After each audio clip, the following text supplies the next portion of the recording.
كلنا عندنا أحلام وطموحات عايزين نحققها، بس في وسط التحديات اليومية والضغوط ممكن نحس إن الطريق طويل أو إننا بنفقد الحماس. وهنا بتيجي أهمية الاستمرارية، وفي الفيديو ده هنتكلم عن إزاي نحافظ على الاستمرارية بتاعتنا. بس قبل ما نبدأ الفيديو ما تنساش اللايك والشير والسبسكرايب. وبس كده، يلا نبدأ الفيديو.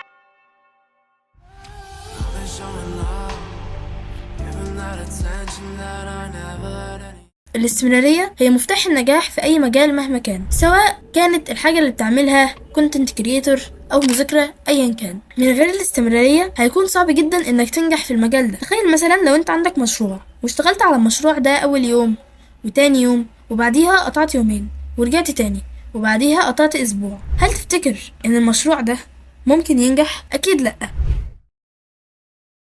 لما تكون لسه بتعمل حاجه جديده، زي مثلا انك بدات تشتغل على بروجكت جديد، وانا قصدي هنا بروجكت في الفيديو اديتنج، لما انت تكون بدات تشتغل على بروجكت جديد بتحس ان الحماس ألف، لكن مع الوقت الحماس بيبدا يختفي. لكن ليه؟ اولا الاهداف الغير واضحه، لما ما نكونش عارفين احنا عايزين نوصل لايه بننسى. ثانيا غياب الحافز، وغالبا ده بيكون بسبب ان احنا نسينا احنا ليه بدأنا او احنا عايزين نوصل لايه. ثالثا الارهاق، المبالغة في الشغل في البداية بسبب الحماس بيخليك تحس بالارهاق بسرعة.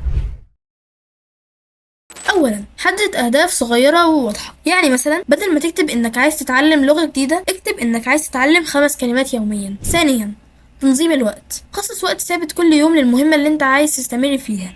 يعني مثلا لو انت عايز تستمر في الدراسة، خصص وقت انك كل يوم تذاكر من الساعة 7 لحد الساعة 10 بالليل، وهكذا مع باقي المهام. ثالثا تابع تقدمك، حاول انك كل ما تعمل حاجة تخليك تحافظ على استمراريتك في المهمة دي، حاول انك تكتبها، ولما تعمل حاجة تقلل من استمراريتك في المهمة اكتبها برضو عشان تعرف ايه هي المشكلة وبعد كده تحلها. رابعا ما تخافش من الاخطاء، في البداية هتلاقي انك مش بتحقق اي نجاحات، بل بالعكس ممكن تلاقي انك بتقع كتير وما بتستمرش على الحاجة اللي انت بتعملها، وده جزء اساسي من اي حاجة وهو الفشل.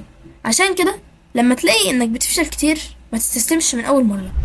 وبس كده نكون وصلنا لنهاية الفيديو. لو الفيديو عجبك ما تنساش اللايك والشير والسبسكرايب.